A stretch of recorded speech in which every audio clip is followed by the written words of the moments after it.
నమస్తే ఫ్రెండ్స్, నేను మీ Shravani Harsha. Welcome back to our channel. ఇవాళ మన కథ తల్లి రౌద్ర రూపం.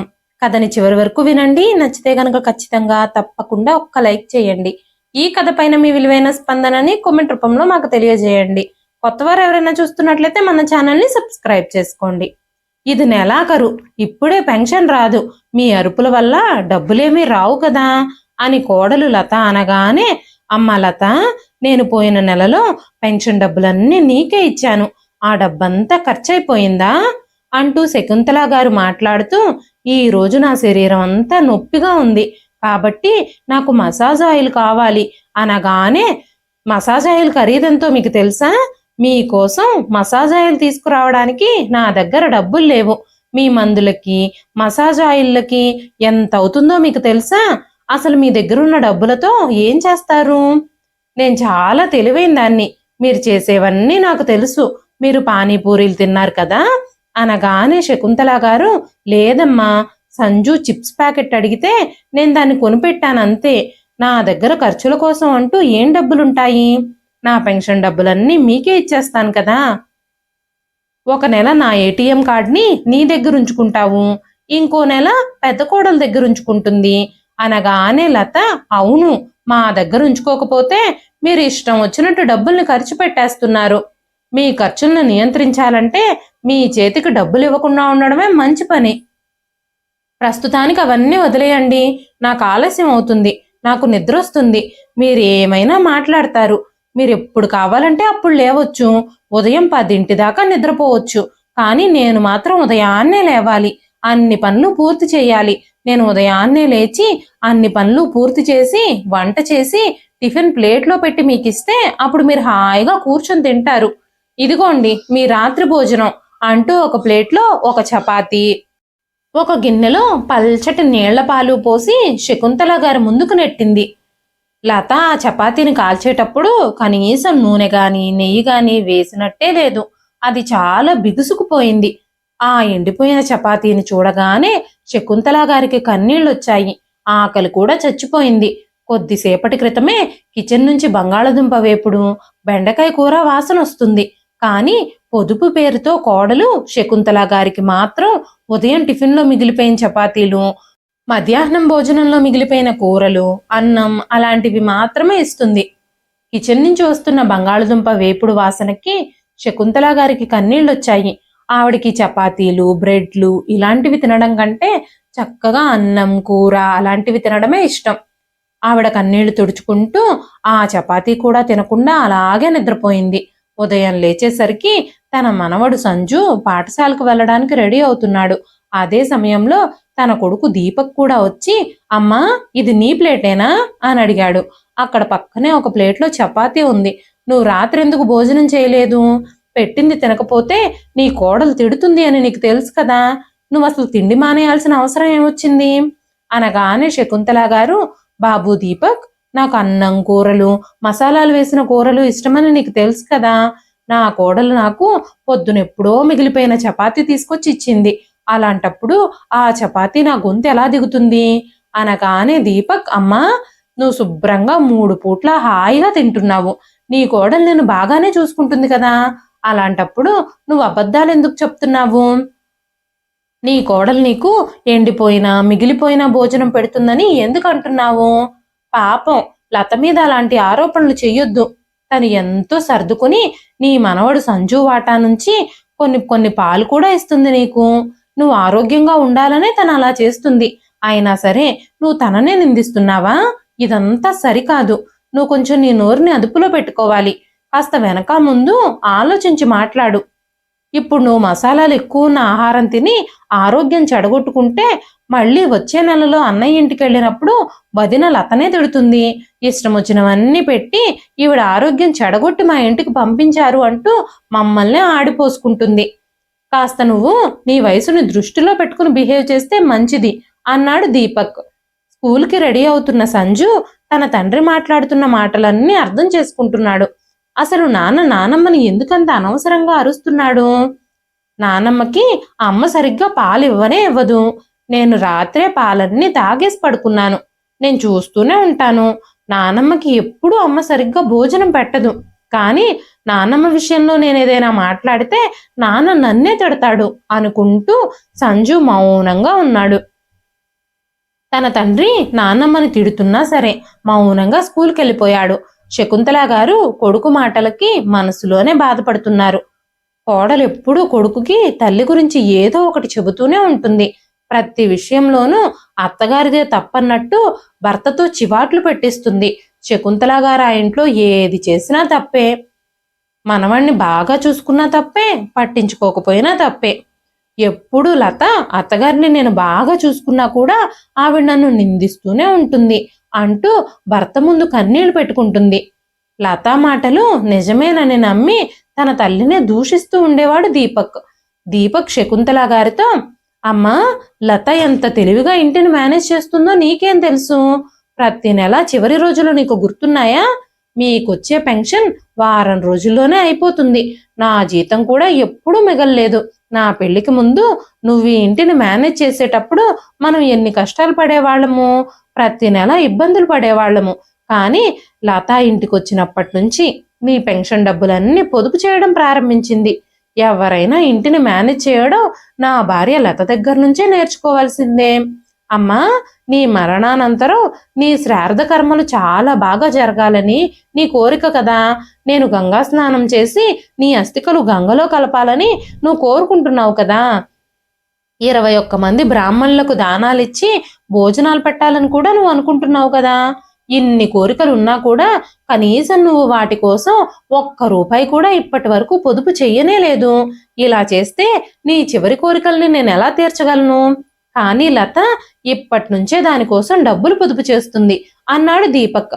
ఆ మాటలు వింటూ శకుంతల గారు కొడుకును చూస్తూ ఉండిపోయారు. కోడలు లత వంటగదిలో పని ముగించుకొని శకుంతల గారి దగ్గరకు వచ్చి, అత్తయ్య గారు, ఈ రోజు 1 తారీఖు, ఈ నెల మీ పెద్ద కోడలు మీ పెన్షన్ డబ్బులు తీసుకుంటుంది. ఇక మీరు తన దగ్గరకు వెళ్ళిపోండి. ఈ నెలలో నాకు పెన్షన్ రానప్పుడు నేను మీకోసం ఎందుకు వంట చేయాలి? అందుకే ఈ రోజు మీకోసం ఏమీ వండలేదు అనగానే శకుంతల గారు, అమ్మ లత, నేను రాత్రి భోజనం కూడా చేయలేదు. నాకు చాలా ఆకలిగా ఉంది. నాకు తినడానికి ఏమైనా పెట్టమ్మా అంటూ కోడల్ని అడగగానే వెంటనే లత, అత్తయ్య గారు, నేను నా స్నేహితులతో కలిసి బయటకు వెళ్ళాలి. ఎలాగూ మీరు ఈ రోజు వెళ్ళిపోతారు కదా, అందుకని నేను ఈ రోజే ప్లాన్ చేసుకున్నాను. దగ్గరలో నా పుట్టినరోజు ఉంది. నేను నా ఫ్రెండ్స్తో కలిసి నా పుట్టినరోజు కోసం ఒక చీర కొనుక్కోవాలి. నాకు అస్సలు టైం లేనే లేదు. నేను ఆల్రెడీ అక్కకి ఫోన్ చేసి పని మనిషికి చెప్పమని చెప్పాను. ఆ పని మనిషి వచ్చి మిమ్మల్ని తీసుకెడుతుంది.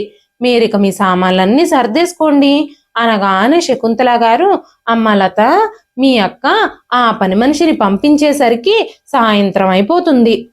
కనీసం నేనైనా అలా వంటగదిలోకి వెళ్ళి వంట చేసుకుని తింటాను.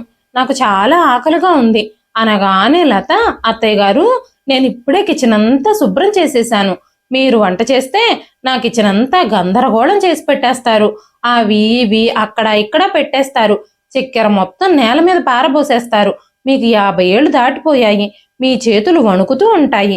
అవి ఇవి మీద పోసేసుకుంటారు. మీరు గనక వంటగదిలో వంట చేస్తే ఒక రోజుకు సరిపడా సరుకులన్నీ వేస్ట్ అయిపోతాయి. నా వంటగదిలో మిమ్మల్ని వంట చేయడానికి నేను అస్సలు అనుమతించను. ఎందుకంటే మీరు నా ఇంట్లో ఉండాల్సిన నెల గడువు అయిపోతుంది. మీ పెద్ద కోడలు 1 తారీఖు రాగానే ఏదో ఒక పని చెప్పి ఏడుస్తూ ఉంటుంది. ఇంకో 4 రోజులు మమ్మల్నే ఉంచుకోమని. కానీ తను అలా ఏమన్నా ఉంచుకుంటుందా? లేదంటే మీరు ఎక్స్ట్రా ఉన్న రోజులకేమైనా నాకు డబ్బులు ఇస్తుందా? నేను ఉంచుకోవాల్సిన రోజుల కన్నా ఒక్క రోజు కూడా మిమ్మల్ని ఎక్స్ట్రా ఉంచుకోను. నేనైతే ఇప్పుడు ఇంటి నుంచి బయటకు వెళ్తున్నాను. మీరు కాస్త మన ఇంటి దగ్గరలో ఉన్న ఆ పార్కులో కూర్చుని పని మనిషి కోసం ఎదురు చూస్తూ ఉండండి. నేను ఇంటికి తాళం వెయ్యాలి. మీరు ముందు మీ సామాన్లు సర్దుకొని బయటకు రండి అంటూ అరుస్తూనే ఉంది లత. ఇక చేసేదేం లేక శకుంతల గారు తన సామాన్లన్నీ సర్దుకొని బయటకు నడిచారు. నా పెన్షన్ డబ్బులు ఒక్క రూపాయి కూడా నా చేతికి రాదు. నేను ఖర్చు చేసుకోవడానికి 2 కోడళ్లలో ఎవ్వరూ కూడా 10 రూపాయలు కూడా నా చేతికి ఇవ్వరు. నా శరీరం అంతా నొప్పిగా ఉందని చెప్పినా సరే ఎవ్వరూ నాకు మందులు తీసుకురారు. కానీ నేను ఈ లోకాన్ని విడిచి వెళ్ళిపోయాక నా శ్రార్థ కర్మలు చేయడానికి నా డబ్బుల నుంచి పొదుపు చేస్తున్నారట. మా చిన్న కోడలైతే నా అస్థికలు గంగలో కలపడానికి, నా కర్మ రోజు 21 మంది బ్రాహ్మణులకు భోజనాలు పెట్టడానికి కూడా ప్లాన్ చేసేస్తుందట. మాట్లాడితే మీ పెద్ద కోడలతో చెప్పండి, పెద్ద కోడలతో చెప్పండి, ఏదైనా కావాలంటే మీ పెద్ద కోడల్ని అడగండి అంటుంది. చిన్న కోడలు నన్ను 4 రోజులు అదనంగా చూసుకుందంటే 400 సార్లు చెప్తుంది ఆ విషయాన్ని అనుకుంటూ పార్కులో కూర్చుని శకుంతల గారు ఆలోచించుకుంటూ ఉన్నారు. తన సొంత కొడుకుల ఇంట్లోనే తను ఒక అతిథిలాగా ఉండాల్సి వస్తుంది అని శకుంతల గారు చాలా బాధపడ్డారు. శకుంతల గారు అక్కడే కూర్చుని తన భర్త నరసింహం గారిని స్మరించుకోవడం ప్రారంభించారు. ఆయన తన మరణానికి ముందు ఎప్పుడూ చెబుతూ ఉండేవారు. ఆయన తుదిశ్వాస తీసుకునేటప్పుడు ఆయన శకుంతల గారితో, శకుంతల, మనిద్దరికీ పెన్షన్ వచ్చే ఏర్పాట్లు నేను చేశాను. అయితే ముందు మనలో ఎవరం దేవుడి దగ్గరికి వెళ్ళిపోతామో ఎవరికీ తెలియదు. నేను పోతే ఈ ఏటీఎం కార్డ్ నీకు ఉపయోగపడుతుంది, నువ్వు లేనప్పుడు నాకు ఉపయోగపడుతుంది. ఈ ఏటీఎం కార్డ్ని నువ్వు నీ దగ్గర చాలా భద్రంగా ఉంచుకో. నీ సుఖదుఖాల్లో ఇదే నీకు తోడుగా ఉంటుంది. నీ పిల్లలు నీ కష్ట సమయంలో నీకు ఉపయోగపడరు. వృద్ధాప్యంలో నీకేదైనా అవసరమైనప్పుడల్లా డబ్బు మాత్రమే ఉపయోగపడుతుంది. ఈ డబ్బుతో నువ్వు నీ వృద్ధాప్యాన్ని హాయిగా గడపొచ్చు. నీ ఇష్టమైంది తినొచ్చు. ఏదైనా పండగ సమయంలో కాస్త కొత్త చీర కొనుక్కోవచ్చు. ఏదైనా గుడికి వెళ్ళినప్పుడు ఒక 10 రూపాయలు దానం చేయొచ్చు. ఎవరికైనా ఏదైనా బహుమతి ఇవ్వాలన్నా కూడా ఇవ్వచ్చు. అంతేకాకుండా అతి ముఖ్యమైన విషయం ఏమిటి అంటే, రేపన్న రోజు నేను లేకపోతే నువ్వు నీ కొడుకుల ముందు చేతులు చాచాల్సిన అవసరం కూడా లేదు. ఒకవేళ నేను పోతే కాస్త నీ కళ్ళు తెరిచి వ్యవహరించు. కళ్ళు మూసుకుపోయి కొడుకుల మీద ఉన్న ప్రేమతో వాళ్ళ మీద ఆధారపడ్డావంటే నువ్వు చాలా ఇబ్బందులు ఎదుర్కోవాల్సి ఉంటుంది. ఒక్క రోజులోనే నీ డబ్బులన్నీ లాగేసుకుని నిన్ను పేదదాన్ని చేసేస్తారు అని చెప్పారు నరసింహం గారు. కానీ ఆ రోజు శకుంతల గారికి భర్త మాటలేవీ అర్థం కాలేదు. ఇంత జ్ఞానబోధ చేసినా కూడా భర్త వెళ్ళిపోయిన తర్వాత కొడుకులు కోడళ్ళు ఏం చేశారన్న విషయం అక్కడ పార్కులో కూర్చుని గుర్తు చేసుకోవడం మొదలుపెట్టారు శకుంతల గారు. సొంతంగా తన దగ్గరే ఏటీఎం కార్డు ఉంచుకొని తనకు కావలసిన డబ్బులు వాడుకోవడం మొదలుపెట్టారు శకుంతల గారు. ఒకరోజు ఆవిడ బ్యాంక్ అకౌంట్లో ఏదో ప్రాబ్లం వచ్చి పెన్షన్ సకాలంలో రాకపోవడంతో కొడుకులిద్దరూ ఆవిడ కోసం డబ్బులు ఖర్చు చేయాల్సి వచ్చింది. నేనమ్మ కోసం ఎందుకు డబ్బులు ఖర్చు పెట్టాలి అంటే, నేనెందుకు ఖర్చు పెట్టాలి అంటూ కొడుకులిద్దరూ గొడవపడి ఒకరినొకరు దూషించుకోవడం మొదలుపెట్టారు. భర్త చనిపోయిన బాధ ఒక పక్క, కొడుకులిద్దరూ తన గురించి తన పోషణ గురించి గొడవలు పడుతున్నారు అన్న బాధ మరో పక్క. ఈ బాధల కారణంగా శకుంతల గారి ఆరోగ్యం మెల్లమెల్లగా క్షీణించింది. కొడుకులిద్దరికీ ఆవిడ వైద్యానికి కూడా డబ్బులు ఖర్చు పెట్టాల్సిన పరిస్థితి రావడంతో ఆవిడ పరిస్థితి అధ్వాన్నంగా మారిపోయింది. చిన్న చిన్న విషయాలకే ఇంట్లో గొడవలు జరగడం మొదలయ్యాయి. తల్లికి ఒక్క గ్లాస్ పాలిచ్చినా కూడా లెక్కలు వేసుకోవడం మొదలుపెట్టారు. ఈ రోజు మీరు ఎన్ని డబ్బులు ఖర్చు పెడుతున్నారో, మీకోసం ఎంత డబ్బు ఖర్చు పెడుతున్నామో మేము, మీకు రోజు ఒక గ్లాసుడు పాలిస్తే నెలకు ఎంత ఖర్చు అవుతుంది అంటూ కోడలు పదే పదే సూటిపోటి మాటలతో వేధించడం ప్రారంభించింది. పిల్లలకి పాలిచ్చినా లేకపోయినా ఈవిడికి మాత్రం గ్లాసుడు పాలివ్వాలి అని కోడలు సాగదీసుకుంటూ గొనుక్కోవడం మొదలుపెట్టింది. నీ అకౌంట్లో డబ్బులుంటే నువ్వు ఆ డబ్బుని అనవసరంగా ఖర్చు పెట్టేస్తున్నావు. నా జీతం డబ్బులు ఇంటి ఖర్చులకి పిల్లల చదువులకే ఖర్చు పెట్టాలా, లేదంటే నీ వైద్యానికే ఖర్చు పెట్టాలా అని కొడుకు మాట్లాడుతూ ఉండగానే ఆ మాటలు వింటున్న సంజు తన తండ్రి దీపక్తో, నాన్న, ముందు నానమ్మకి మందులే కొను, నాకు ట్యూషన్ వద్దులే, నేను ఇంటి దగ్గరే ఉండి చదువుకుంటాను అనగానే కోడలు లత శకుంతల గారి వైపు చూస్తూ శకుంతల గారిని తిట్టడం మొదలుపెట్టింది. ఎలాంటి విషయాలు నేర్పిస్తున్నారు మీరు పిల్లలకి? మీ వల్లే వీడిలా మాట్లాడుతున్నాడు అంటూ సంజును 2 దెబ్బలేసి, ప్రతి తరగతి పదే పదే ఫెయిల్ అవుతావా? ట్యూషన్ అవసరం లేదు నాకు అని చెప్తున్నావు నువ్వు అంటూ గట్టి గట్టిగా అరిచింది లత. ఆ మాటలన్నీ వింటున్న శకుంతల గారి గుండె పగిలిపోయింది. కొడుకులిద్దరినీ చదివించి అన్నింటికంటే ఎక్కువగా వాళ్ళు కోరిన ప్రతి సౌకర్యాన్ని వాళ్ళకు అందించారు భార్యాభర్తలిద్దరూ. ఇంత ప్రయోజకుల్ని చేశారు వాళ్ళని. ఈ రోజు కూడా తన భర్త తనకి నెల నెల పెన్షన్ డబ్బులు వచ్చేలా చేశారు. అయినా సరే అన్నదమ్ములిద్దరికీ ఆ తల్లి ఖర్చులు భారంగా మారాయి. అప్పుడు శకుంతల గారు, నేను నా పెన్షన్ డబ్బులు వెచ్చించి ఇంట్లోకి కూరగాయలు కొంటే కుటుంబం అంతా ఆనందిస్తుందేమో, నేను నా పెన్షన్ డబ్బులతో ఇంట్లోకి కావలసిన సరుకులు కూడా తెస్తాను. కాస్త ప్రేమగా నా మనవడు సంజుకి ఏమైనా కావాలంటే కొని పెడతాను. నా డబ్బుతోనే నేను మందులు కొనుక్కుంటాను. ఎప్పుడైనా బిస్కెట్లు తినాలనిపిస్తే కొనుక్కొని తింటాను. నా మనవడికి ఎప్పుడైనా పానీపూరి లాంటివి తినాలనిపిస్తే వాడికి అవి కూడా రుచి చూపిస్తాను అనుకొని ఆ డబ్బుల్ని అలా ఖర్చు చేయడం మొదలుపెట్టారు. ఇంటి ఖర్చులకి డబ్బులు వాడుతున్నారు శకుంతల గారు. కానీ కొడుకులకి, కోడళ్ళకి అవి అనవసరమైన ఖర్చులుగా కనిపించడం మొదలయ్యాయి. ఇలా ఇష్టం వచ్చినట్టు దుబారాగా డబ్బులు ఖర్చు చేస్తున్నారని, అనవసరంగా డబ్బులు ఖర్చు పెట్టడం ఎందుకని కొడుకులు తన దగ్గర నుంచి ఏటీఎం కార్డు తీసేసుకొని చిన్న కొడుకు చిన్న కోడలికిచ్చాడు. అనారోగ్యం పాలైనప్పుడు వైద్యం ఖర్చుల కోసం రేపొద్దున ఈ లోకాన్ని విడిచిపెట్టి వెళ్ళిపోతే తన కర్మకాండలు జరిపించడం కోసం, ఇంకా తన తిండికి బట్టలకి ఆ డబ్బులు తమ దగ్గరే దాచిపెట్టాలని కోడలు లత తన వంతొచ్చినప్పుడు ఆ డబ్బుల్ని తీసేసుకుంటుంది. ఇది చూసిన పెద్ద కోడలు చిన్న కోడలికి ఏటీఎం కార్డు ఇచ్చినప్పుడు నాకెందుకు ఇవ్వరు అంటూ తన వాటా నెలలో తను ఆ డబ్బులు తీసేసుకుంటుంది. శకుంతల గారు ఇద్దరు కొడుకులకి ఒకే నగరంలో 2 ఇల్లులున్నాయి. ఆ రెండింటిని నరసింహం గారే కొన్నారు. ఒక ఇంట్లో పెద్ద కొడుకు, ఇంకో ఇంట్లో చిన్న కొడుకు ఉండేవారు. చిన్న కొడుకుంటున్న ఇంట్లోనే నరసింహం గారు బ్రతికున్నప్పుడు నరసింహం గారు, శకుంతల గారు తమ చిన్న కొడుకు దీపక్కు నివసించేవారు. ఆ తర్వాత చిన్న కొడుకుకు పెళ్ళయింది. నరసింహం గారు చనిపోయారు. ఇప్పుడు శకుంతల గారు నెలకి ఒక కొడుకు ఇంటి దగ్గర చొప్పున ఫుట్బాల్ లాగా అటు ఇటు తిరుగుతూ ఉన్నారు. నరసింహం గారు చనిపోయినప్పుడు చిన్న కొడుకు, అమ్మా ఇక నుంచి నెలకొకరు చొప్పున నేను, అన్నయ్య నిన్ను ఇద్దరం చూసుకుంటాము. ఒక్కళ్లే చూసుకోవడం అస్సలు కుదరదు. ఎవరికి వాళ్ళకి నువ్వు భారమే కదా అని చెప్పేశాడు. అప్పటి నుంచి 1 తారీఖు రాగానే ఆవిడ చిన్న కొడుకింట్లో ఉంటే పెద్ద కొడుకింటికి, పెద్ద కొడుకింట్లో ఉంటే చిన్న కొడుకింటికి వెళ్ళడం కోసం ఎదురు చూస్తూ కూర్చుంటారు. ఈ ఆలోచనల్లో ఉండగానే పార్కులో ఆడుకుంటున్న పిల్లల శబ్దం వల్ల ఆవిడ ఆలోచన నుంచి బయటకొచ్చారు. చాలా సమయం గడిచిపోయింది. ఆకలితో తన కడుపు మండిపోతుంది. కానీ పెద్ద కోడలింటి నుంచి పని మనిషి తన్ని తీసుకెళ్లడానికి రాలేదు. శకుంతల గారు ఎదురు చూసి చూసి అలసిపోయారు.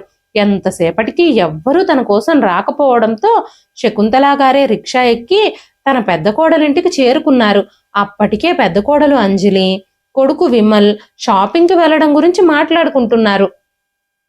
కోడలు అంజలి కొడుకు విమల్తో మన వెడ్డింగ్ యానివర్సరీకి ఒక వారం రోజులే కదా ఉన్నాయి. ఈసారి మన ఇంట్లో గ్రాండ్గా పార్టీ అరేంజ్ చేయాలని అనుకుంటున్నాను. దానికి సంబంధించిన ఏర్పాట్లన్నీ చూడండి అనగానే విమల్ కూడా నేను నీకోసం మన యానివర్సరీకి కావలసిన ఖరీదైన చీరలు తీసుకోవాలని అనుకుంటున్నాను. నువ్వు పార్టీ కోసం కొన్ని నగలు కూడా తీసుకో. పార్టీ మాత్రం అద్భుతంగా ఉంటుంది. ఈసారి మన 10వ వార్షికోత్సవం కూడా. అంత ప్రత్యేకమైన రోజుని మనం సెలబ్రేట్ చేసుకోకుండా ఎలా ఉంటాము? కాబట్టి బంధువుల్ని, స్నేహితుల్ని అందరినీ పిలుద్దాం అనగానే అంజలి అవునవును, నేను మన 10వ వార్షికోత్సవానికి అందరూ రావాలని నా కిట్టి స్నేహితులందరికీ కూడా చెప్పేశాను. వాళ్ళు నా కోసం మంచి మంచి గిఫ్ట్స్ కూడా తెస్తారు. ఒక్క విషయం వినండి, ఈసారి మన పెళ్లి రోజుకి మీరు నాకు ఐఫోన్ గిఫ్ట్గా ఇవ్వాలి. ఎందుకంటే నా స్నేహితులందరికీ ఐఫోన్ ఉంది, నా దగ్గరే లేదు. ఈసారి మాత్రం నాకు ఖచ్చితంగా ఒక ఐఫోను, ఒక డైమండ్ రింగు గిఫ్ట్గా కావాలి అంటూ అంజలి తన భర్త విమల్తో చాలా ప్రేమగా మాట్లాడుతుంది. అప్పుడే అంజలి తమ వార్షికోత్సవానికి షాపింగ్ చేయడానికి బయటకొచ్చి కారు ఎక్కి కూర్చుంది. విమల్ కారు స్టార్ట్ చేసి ముందుకు వెళుతూ ఉండగానే ఎదురుగా శకుంతల గారు కనిపించారు. వెంటనే శకుంతల గారు, బాబు మీరిద్దరూ ఎక్కడికో వెళుతున్నట్టున్నారు అనగానే కోడలు అంజలి, అత్తయ్య గారు పని మీద బయటకు వెళుతున్నప్పుడు ఎక్కడికి వెళుతున్నారు అని అడగకూడదని, అడ్డుకోకూడదని మీకు తెలీదా? అయినా మీరు అప్పుడే వచ్చారేంటి? అప్పుడే 1 తారీఖు వచ్చేసిందా? సరే సరే లోపలికి వెళ్ళండి, మేం షాపింగ్కి వెళుతున్నాము అనగానే శకుంతల గారు, అమ్మ అంజలి నాకు చాలా ఆకలిగా ఉంది, నేనేదైనా తినాలి అనగానే నాకు మీకోసం ఇప్పుడు వంట చేసే తీరిక లేదు. వంటగదిలో ఏమైనా మిగిలిన్నాయేమో చూడండి. ఏమైనా మిగిలుంటే అవి తీసుకుని తినండి. మీరెప్పుడు కడుపు చేత్తో పట్టుకుని తిరుగుతూనే ఉంటారు. ఎప్పుడు చూడు ఆకలి ఆకలి అంటూనే ఉంటారు. ఎప్పుడు మీకు ఆకలి వేస్తూనే ఉంటుంది. ముందు మీరు మా దారి కట్టు తప్పుకోండి, మేం షాపింగ్కి వెళ్ళాలి, చాలా పనులున్నాయి మాకు అంటూ కొడుకు కోడలు షాపింగ్కి వెళ్ళిపోయారు. కొడుకు కోడలు సాయంత్రం షాపింగ్ నుంచి తిరిగి వచ్చేసరికి చాలా ఆలస్యం అయిపోయింది. ఒకరికొకరు షాపింగ్ చేసుకున్న వస్తువులు చూపించుకొని చాలాసేపు నవ్వుకున్నారు. ఈ చీర నాకు ఎంత బాగా సూట్ అవుతుందో చూడండి అని అంజలి అనగానే, నువ్వు పెళ్లి కూతురు కంటే కూడా ఈ చీరలో చాలా అందంగా ఉంటావు. నువ్వు ఎంత అందంగా ఉన్నావో, ఇంత అందంగా ఉన్నావు కాబట్టే నేను నిన్ను పెళ్లి చేసుకున్నాను అన్నాడు విమల్. అంతలోనే శకుంతల గారు తన కొడుకు విమల్ దగ్గరికి వెళ్ళి, బాబు విమల్, ఈ నెల 15వ తేదీన మీ నాన్నగారి సంవత్సరికం ఉంది. కొన్ని ముఖ్యమైన వస్తువులు కొనాలి అనగానే అంజలి, 15వ తారీఖు మా పెళ్లి రోజు జరుపుకుంటున్నాం. ఆ విషయం మీరు మర్చిపోతున్నారా? ఆ రోజు ఇంట్లో మా పెళ్లి రోజు పార్టీ ఉంది కాబట్టి మామయ్య గారి సంవత్సరికం మేము జరపలేం అని చెప్పింది అంజలి. వెంటనే శకుంతల గారు, బాబు విమల్, నాకు కొంచెం డబ్బులివ్వు. నేను ఆ డబ్బులతో ఆయన ఆత్మకు శాంతి కలగాలని ఏదైనా గుళ్ళో ఆయనకు జరపాల్సిన కార్యక్రమాలన్నీ నేనే జరిపించి అన్నదానం చేస్తాను. ఆయన మరణించే ముందు ఆయనకున్న కోరిక ఏమిటంటే ఆయన సంవత్సరికానికి పేదలకి ఆహారం, ఇంకా ఆయన ఆత్మకు శాంతి చేకూరాలని ఆయన పేరు మీద వస్త్రదానం కూడా చెయ్యాలని ఆయన ఎప్పుడూ చెబుతూ ఉండేవారు అనగానే విమల్ కోపంగా, అమ్మా, మేం భోజనం కోసం ఏర్పాట్లు చెయ్యలేము. నువ్వు ఇంత పెద్ద లిస్టు చెబుతున్నావు. పేదలకి భోజనము బట్టలు పంచాలా? మీ చివరి కోరికలు తీర్చుకోవడానికి మేం ఆస్తులు అమ్ముకోవాల్సి వచ్చేలా ఉందే అన్నాడు విమల్. అప్పుడు శకుంతల గారు, కొడుకు కోడలు పెళ్లి రోజు పార్టీ కోసం చాలా డబ్బులు ఖర్చు పెడుతున్నారు, కానీ తండ్రి సంవత్సరికం కోసం అన్నదానం చేయడానికి కూడా డబ్బులు లేవని చెప్తున్నారు అనుకున్నారు. కానీ ఆమె తన కొడుకు ముందు నోరు విప్పలేకపోయింది. అప్పుడు అంజలి, ఈ పనికిరాని పనులన్నీ చేయడానికి మా దగ్గర డబ్బులు లేవు, ఇక్కడ డబ్బులేం చెట్లకు కాయడం లేదు అని మాట్లాడుతూ ఉండగానే అంతలోనే మనవడు సంజు తలుపు దగ్గర నిలబడున్నాడు. లోపలికొచ్చి, నానమ్మ, నానమ్మ, నువ్వు నాకు చెప్పా పెట్టకుండా ఇల్లు వదిలి ఎందుకు వచ్చేసావు? నువ్వు లేకుండా నాకు అస్సలు ఆ ఇంట్లో ఏమీ బాగోలేదు. నువ్వు బావున్నావా అనగానే శకుంతల గారు, నేను బావున్నాను బాబు అన్నారు. వెంటనే సంజు నానమ్మని గట్టిగా కౌగిలించుకున్నాడు. వెంటనే అంజలి, సంజు, నువ్వు ఎవ్వరూ లేకుండా ఒంటరిగా ఇక్కడికి ఎందుకు వచ్చావు? ఇంట్లో చెప్పే వచ్చావా? అసలు చెప్పకుండా వచ్చేసావా? అసలు ఇంట్లో చెప్పకుండా ఇంత దూరం ఎందుకు వచ్చావు? ఎలా వచ్చావు? మీ అమ్మా నాన్న నీ కోసం కంగారు పడతారు కదా. సరే సరే, మీ అమ్మకి నేను ఫోన్ చేసి చెప్తానులే, లోపలికి వెళ్ళి మీ అన్నయ్య అక్కతో ఆడుకో అని చెప్పగానే సంజు లోపలికి వెళ్ళి అంజలి కూతురు కొడుకుతో ఆడుకోవడం ప్రారంభించాడు. శకుంతల గారు కూడా తన గొంతెత్తి ఏమీ మాట్లాడలేదు. నరసింహం గారు చనిపోయిన దగ్గర నుంచి శకుంతల గారు గొంతు పెంచి మాట్లాడే అవకాశం గాని అవసరం గాని ఆవిడికి రానేలేదు. ఆమె గొర్రెలాగా ఒక నెల రోజుల పాటు తన పెద్ద కొడుకింట్లో నిలబడి నిశ్శబ్దంగా అన్నీ వింటుంది. ఆ తర్వాత నెలలో చిన్న కొడుకింటికి వెళ్ళి అక్కడ కూడా మౌనంగా వాళ్ళు చెప్పేవి వింటుంది. ఏది పెడితే అది తింటూ బ్రతికేస్తుంది. ఒక వ్యక్తి అందరిపై గెలిచినా కూడా తన సొంత పిల్లల చేతిలో ఓడిపోతాడు అని చెప్పినట్టు శకుంతల గారు మౌనంగానే ఏమీ మాట్లాడకుండా ఉండాల్సి వస్తుంది. కానీ ఈసారి శకుంతల గారు మౌనంగా ఉండాలని అనుకోలేదు. శకుంతల గారు తన పెద్ద కోడలు అంజలితో, అమ్మ అంజలి, మీరు నాకు డబ్బులు ఇవ్వకపోయినా పర్వాలేదు, మీరు నా ఏటీఎం కార్డుని నాకు ఇచ్చేయండి. నేను ఆ డబ్బుల్లో నుంచే కొన్ని డబ్బులు డ్రా చేసుకొని పేదవాళ్లకు ఒక పూట భోజనంతో పాటు పూజకు అవసరమైన ఏర్పాట్లన్నీ చేయిస్తాను. పేదవాళ్ల కోసం కొన్ని దుప్పట్లు కూడా కొంటాను అనగానే అంజలి కోపంగా, మీరు ఏ డబ్బు గురించి మాట్లాడుతున్నారు? మీరు ఆ డబ్బులతో ఈ పనులన్నీ పూర్తి చేస్తే మీకు ఈ నెల రోజులు తిండి పెట్టడానికి మాకు డబ్బులు ఎక్కడి నుంచి వస్తాయి అనుకుంటున్నారు?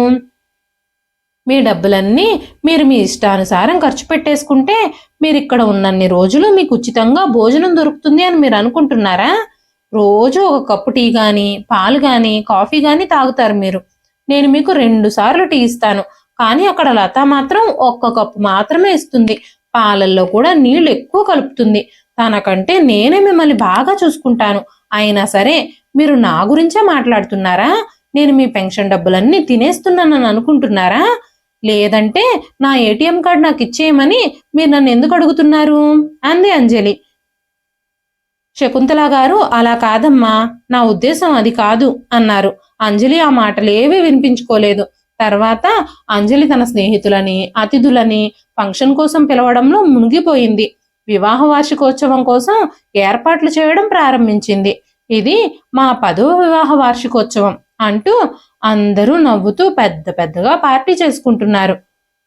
కానీ కన్న తండ్రి శారదకర్మలు జరిపించడానికి, సంవత్సరికం జరిపించడానికి కొడుకు కోడల దగ్గర డబ్బులు కానీ సమయం కానీ లేవు.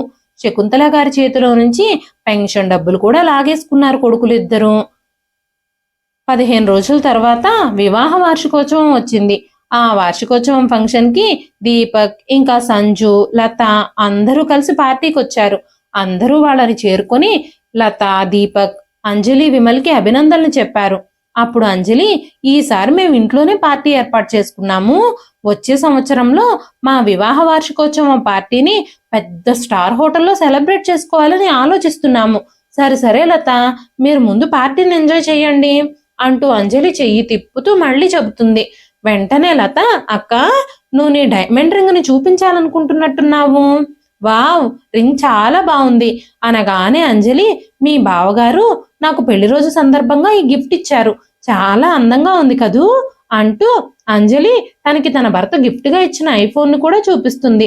అంతలోనే అంజలి తల్లిదండ్రుల ఇంటి నుంచి కూడా కొంతమంది బంధువులు వచ్చారు. పార్టీని కూడా ప్రారంభించారు.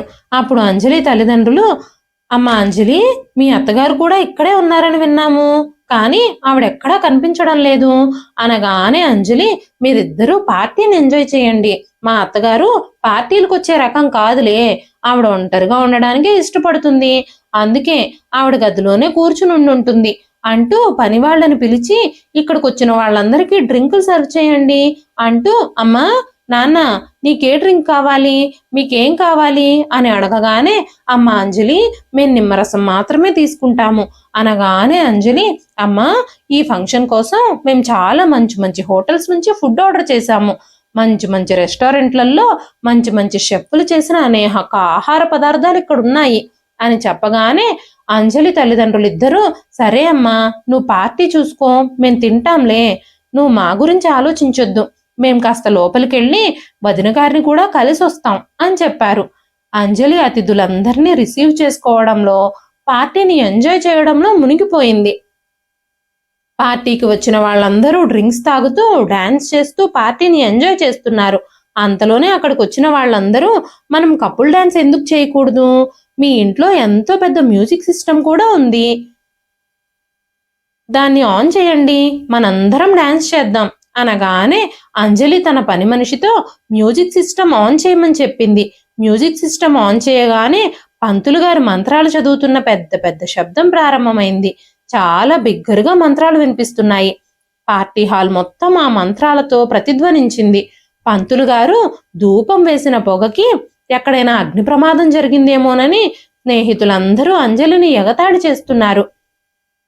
వెంటనే అంజలి, ఇది అత్తగారి పని అయి ఉంటుంది అనుకుంటూ ఆ హాల్ పక్కనే ఉన్న గదిలోకి వెళ్ళినప్పుడు తన అత్తగారిని అక్కడ చూసింది. ఆవిడ తన భర్త సంవత్సరికాన్ని జరిపిస్తుంది. పంతులు గారు మంత్రాలు చదువుతున్నారు. సంజు కూడా అక్కడే కూర్చునున్నాడు. అంతేకాకుండా అంజలి కొడుకు, కూతురు కూడా అక్కడే ఉన్నారు. ఈ విషయాలన్నీ చూసిన అంజలి ఇంకా లత ఒక్కసారిగా ఉలిక్కి పడ్డారు.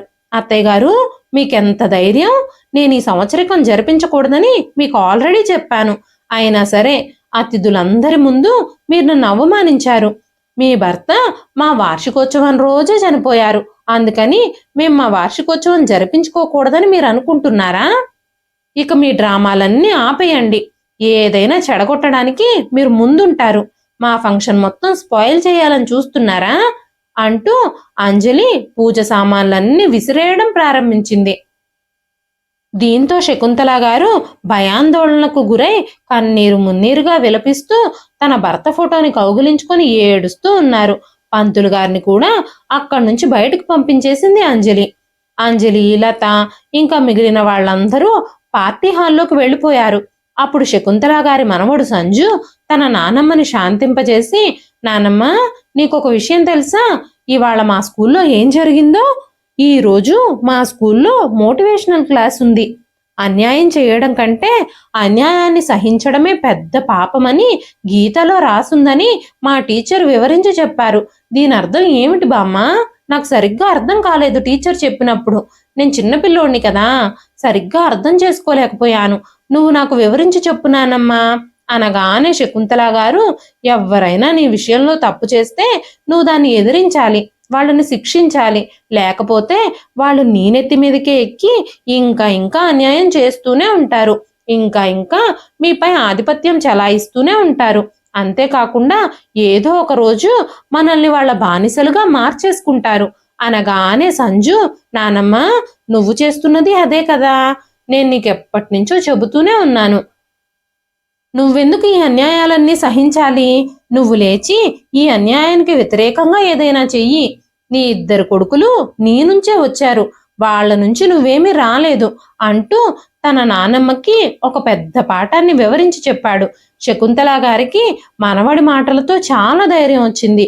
ఆవిడ గబగబా లేచి వడివడిగా నడుచుకుంటూ హాల్ వైపు వెళ్ళింది.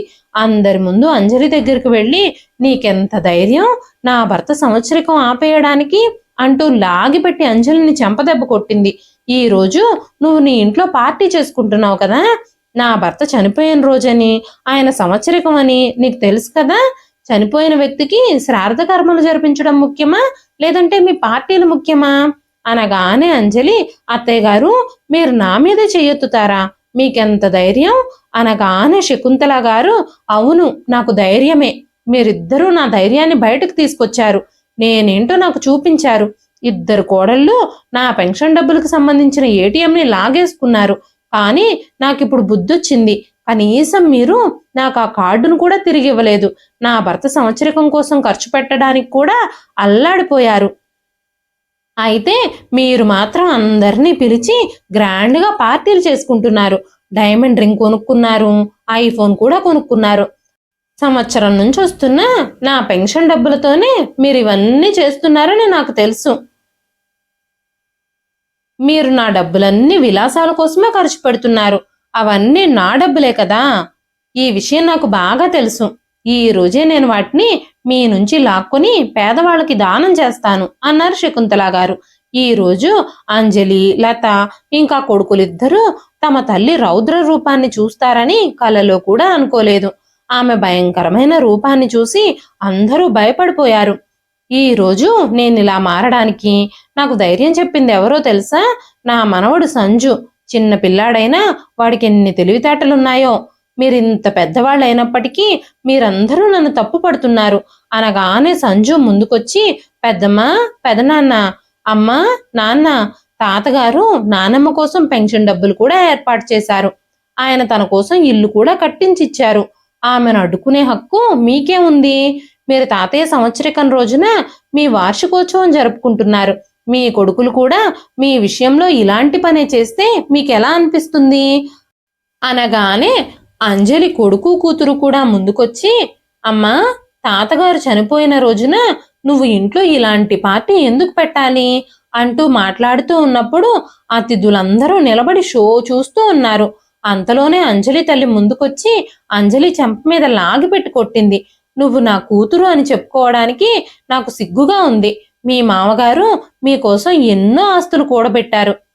కానీ మిమ్మల్ని మీరు యజమానులుగా చేసుకొని ఆయన చనిపోగానే మీ అత్తగారిని ఒక పనికిరాని వస్తువుగా మార్చేశారు.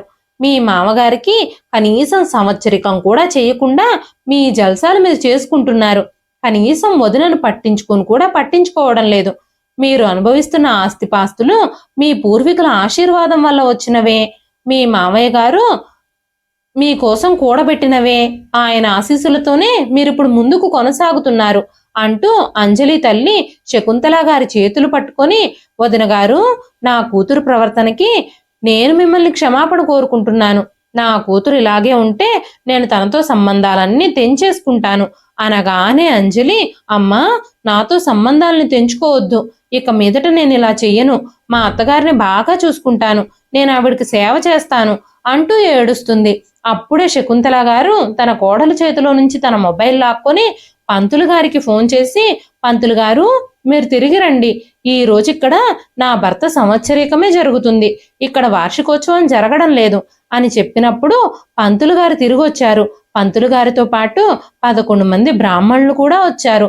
అందరూ కలిసి నరసింహం గారి సంవత్సరీకాన్ని జరిపిస్తూ ఉన్నప్పుడు కొడుకులు కోడళ్ళు సిగ్గుతో తలదించుకుని నిలబడున్నారు. పంతులు గారు పూజ మొదలు పెట్టగానే కోడళ్ళిద్దరూ వంటగదిలోకి పరిగెత్తుకుంటూ వెళ్ళి పంతులు గారుల కోసం ఆహారం వండుతున్నారు. ఎందుకంటే ఈ రోజు అత్తగారు పిల్లిలా కాకుండా పులిలాగా మారారు. అన్యాయాన్ని కొంతవరకు సహించినా పర్వాలేదు, కానీ ఆ సహించడాన్ని అలవాటుగా మార్చుకుంటే ఎదుటి వాళ్ళు దాన్ని అవకాశంగా మలుచుకొని మనల్ని ఇంకా ఇంకా తొక్కి పెట్టాలని చూస్తారు. ఈ రోజుకైనా శకుంతల గారు తన సహనాన్ని విడిచిపెట్టి తన హక్కుల కోసం పోరాటం మొదలుపెట్టారు. ఇదండి ఈ రోజు కథ. ఈ కథ మీకు ఎలా అనిపించింది? కథ నచ్చితే ఒక్క లైక్ చేయండి. ఈ కథ పైన మీ విలువైన స్పందనని కామెంట్ రూపంలో మాకు తెలియజేయండి. మరెన్నో ఇలాంటి ఇంట్రెస్టింగ్ కథల కోసం మన ఛానల్ని సబ్స్క్రైబ్ చేసుకోండి. మరొక మంచి కథతో మళ్ళీ కలుస్తానండి. అంతవరకు సెలవు.